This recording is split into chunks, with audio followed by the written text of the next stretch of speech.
Michigan fans, hello YouTube subscribers. This is Harry Bryan, back again with another video. I'm currently at work, and the reason why I want to make this video is because I'm just thinking out loud about everything that's going on in the world of college football when it comes to NIL, when it comes to the landscape that's changing in the world of college football. I'm just thinking a lot about just the whole entire climate when it comes to college football and everything dealing with the SEC, their dominance in the sport, when it comes to recruiting, when it comes to just their overall influence, the money that they're making. I'm just thinking about everything that's going on with the whole entire college football landscape, and it's constantly changing every day. My thoughts about the SEC conference when it comes to college football. Simply, as a Michigan fan, it kind of pains me to say this, but I'm just going to say it because it's reality. The SEC is the best conference in college football. Not just Alabama, not just the Nick Sabans of the world, not just the Georgia Bulldogs, Kirby Smart, but you also have Texas A&M with Jimbo Fisher and him getting these 5-star recruits. Actually, he got 8 5-star recruits. At Texas A&M is going to be one of those teams to look out for when it comes to the rising in the SEC conference and in their rising of college football altogether. And not to mention, you still have LSU with Brian Kelly as being the head coach, and I heard he's recruiting like crazy down there in Baton Rouge or New Orleans, down there in Louisiana. He's recruiting like crazy down there. So I'll tell you what, the SEC, to me, I hate to say it as a football lover, but I think the SEC is going to continue to dominate in college football. And the reasons that I came up with, the reason why I think the SEC is going to continue to dominate in college football is because of these elements, these 3 things. Number one, the SEC has great weather all year round. You go to places like Florida, you go to places like Louisiana, you go to places like Texas, Oklahoma, and sooner or later Texas and Oklahoma is going to join the SEC conference, and that's going to be crazy. That's going to be bananas. So good weather all year round, and the kids will always be enticed to play in nicer climate compared to cold weather like the Big Ten. We play in cold weather like Michigan, Ohio, Penn State, Minnesota, Wisconsin, all cold weather states, all cold weather teams. So the kids is not going to really want to play in cold weather. So they always go choose a colder climate. A warmer climate over the cold. So that's one thing the SEC has plenty of, and that's beautiful warm weather all year round. The second thing that the SEC has plenty of, and that's money. The SEC conference are making money. Not saying the Big Ten is not making money, but the SEC as a whole is making buku money. So they have the money, they have the connections, they can practically do whatever they want when it comes to that, because they have the money. And the third reason why I think the SEC is going to continue to dominate is that the SEC has plenty of talent in their own backyard. So they don't have to go outside their backyard like schools like Michigan, schools like Wisconsin, to go and find recruits. They can go in their own backyard and they can get all the talent that they want. Just like the University of Texas, Texas A&M, Florida, Georgia, teams like Alabama. they got talent in their own backyard. They really don't have to go far to get the best players, because most of the best players, I hate to say it, is down there in the South. When it comes to speed, when it comes to athleticism, freakish athleticism, those SEC boys, those corn-fed boys down there in the South, they got the talent. They definitely got the overall talent. And I think the fourth reason why I think the SEC is going to continue their dominance is because of influence. The only thing they got to do is go to a recruit and tell them the things that they need to hear and want to hear, and then they really don't have to sell their academics like the Big Ten. We have to sell our academics to these recruits, but down in the SEC, they really don't have to too much sell their academics. Not saying that they don't have any good academic schools down there in the SEC, but they don't have to sell it as much as the Big Ten schools have to, like Michigan, for example, like Northwestern, Illinois, and those schools. You know, they don't have to do that, because they got the weather, they got the money, they got the talent. So what else can you really sell a kid besides this NIL situation, which I'm about to cover that. I've been hearing stuff from Nick Saban, Jimbo Fisher, even the head coach of Clemson, Dabo Sweet, he even covered on this whole NIL situation in college football.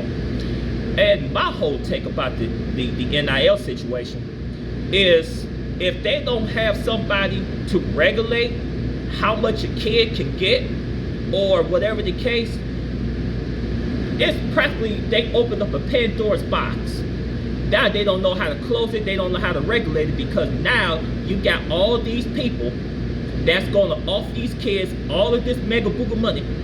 These young kids is gonna be millionaires before they even made their own first snap in the field. They gonna become millionaires before they even be drafted into the NFL. These college players is gonna make more money than these players that's playing in the USFL. I mean, if you really think about it, these kids is gonna make more money playing college football with this NIL, the name, likeness, image, than these USFL players that's only making $4,600 a game. And if they win, they get an extra $800 each.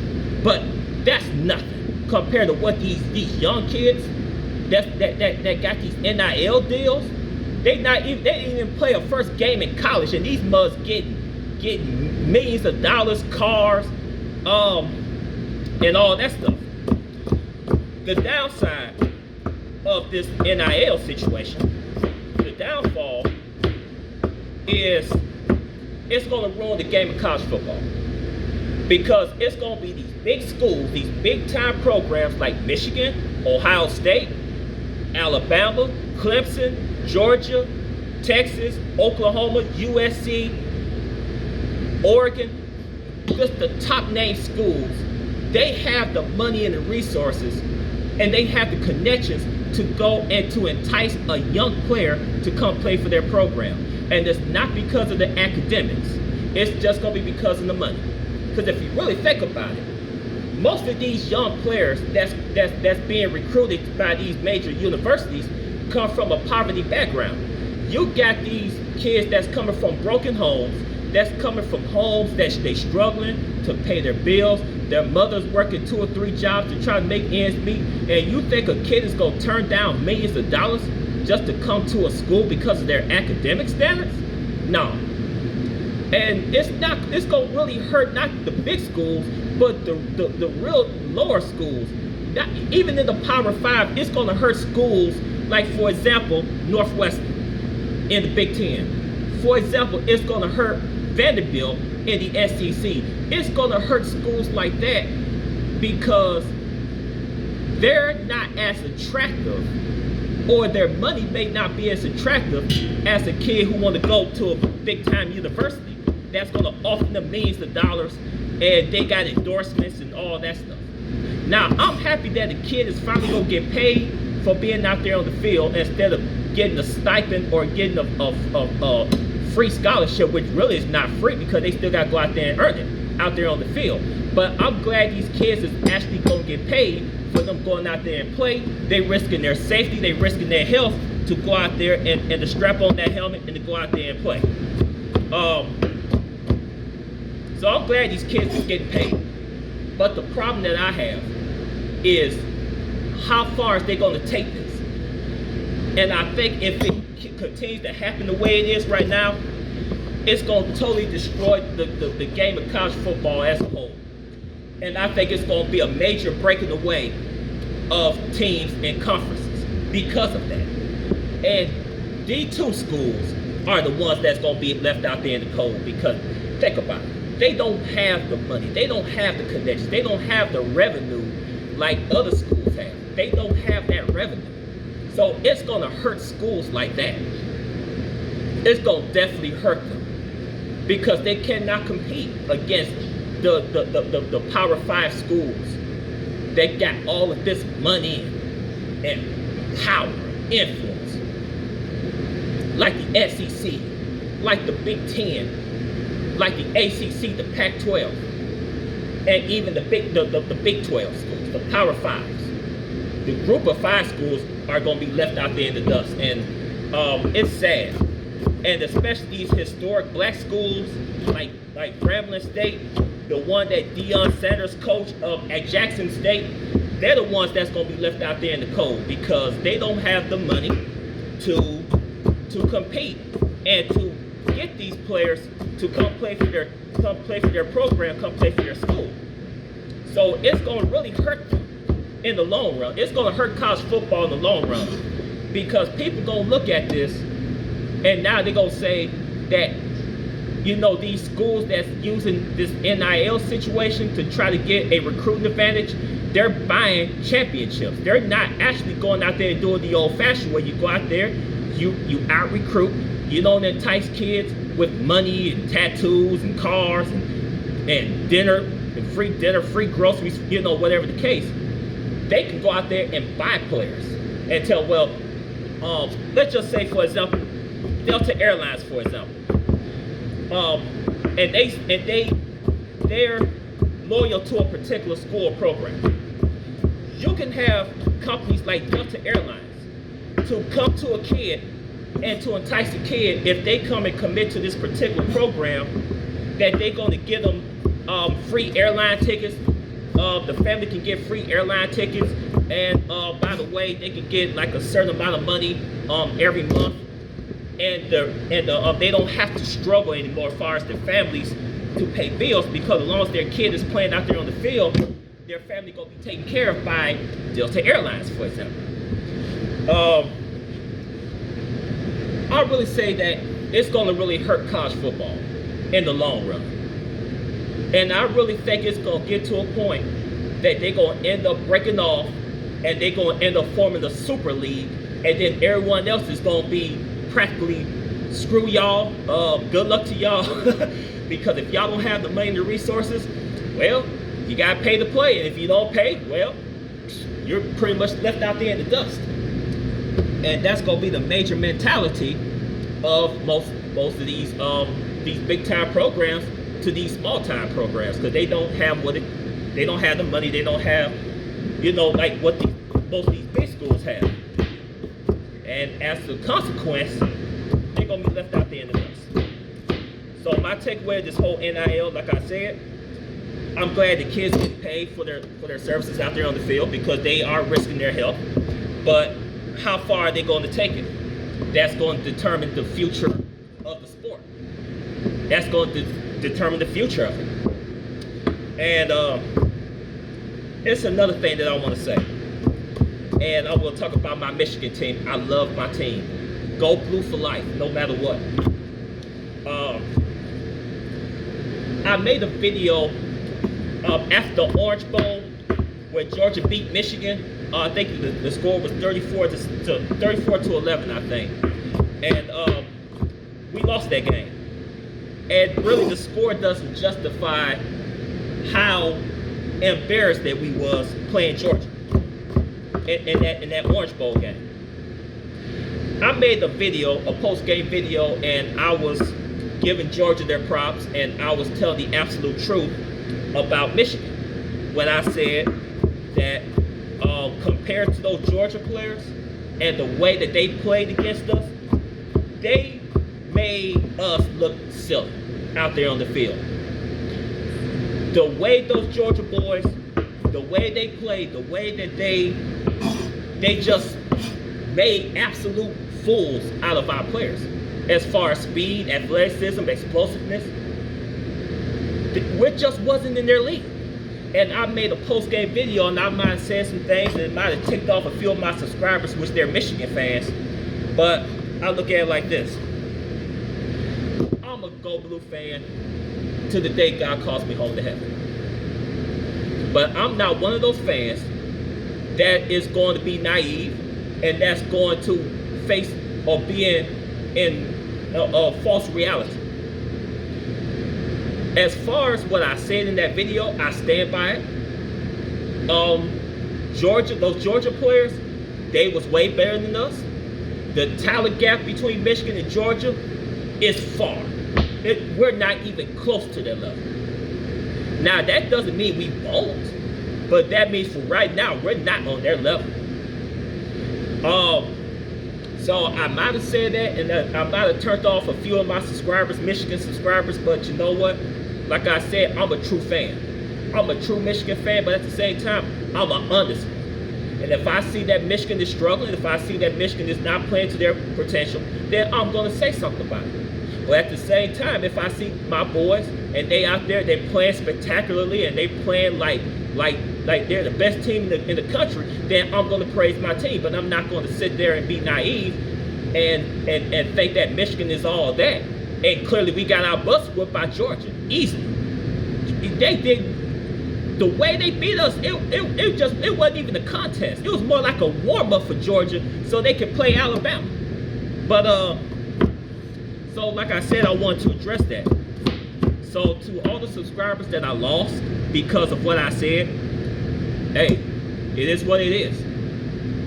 You're welcome to come back to my video. You're welcome to view my content at any time. I'm not upset. I don't take it personally. But like I said again, I'm not one of those fans that is naive and buried his head in the sand or buried my head in the sand and refused to face reality. We just wasn't ready for Georgia. That's just that simple. We just wasn't ready for them. We just wasn't ready. I don't care if they gave us another month to prepare for Georgia. We would never be ready for that kind of for what Georgia did to us. We would never be ready for that. But I'm gonna say it like this, and I'm gonna end this video. And by the way, I'm at work. I'm cutting up bell peppers, so I'm cutting all this stuff up. So I'm getting ready for dinner. So anyway, I just want to say this before I end this video. I'm a Go Blue for life. I'm a diehard Michigan fan for life. Nothing will never change that. I will don my colors of my team, no matter how many wins, how many losses we have, or how many ties, or how many downfalls, how many upsets, no matter how many disappointments we may have. Is Michigan the greatest team in college football? Absolutely not. Are we the worst college football team in history? Absolutely not. But where are we as a football program? We are respectable. We're not the greatest. That's down in the SEC. We're not the worst, but we are respectable. And I'm going to say this one quote, and I'm going to say this for now on in my Michigan videos, if I don't forget. The greatest way for a team to have a turnaround is to deny false reality. Let me say that again. The best way for a team to have a turnaround is to deny false reality. That means be real. Assess your team and be real about your team. When they're struggling, just admit that they're struggling. And that's all you have to do. Admit that your team is struggling. and that your team needs to improve in so many areas. And that's all you need to do. That's it. That is it. Stop living in the false reality and thinking your team is something that they're not, or they're not yet. Accept reality, and if you don't like the reality, change it. And don't live in false reality. So anyway, I'm going to end this video. If you like this video, like the content, please hit the like button, hit the share button to share my content. If you are a new person watching this video, this is your first time watching my content, and if you like my content, hit the notification, hit the subscribe button, because I love subscribers. I love new subscribers. That helps my channel to grow, and it will help, as far as help my channel to grow. So until then, this is Harry Brown signing off, and until then, I hope they can do something with this NIL situation before it gets out of hand, and it's going to forever damage the integrity of college football as a whole. So until then, as always, hail to the victors, go blue, peace out.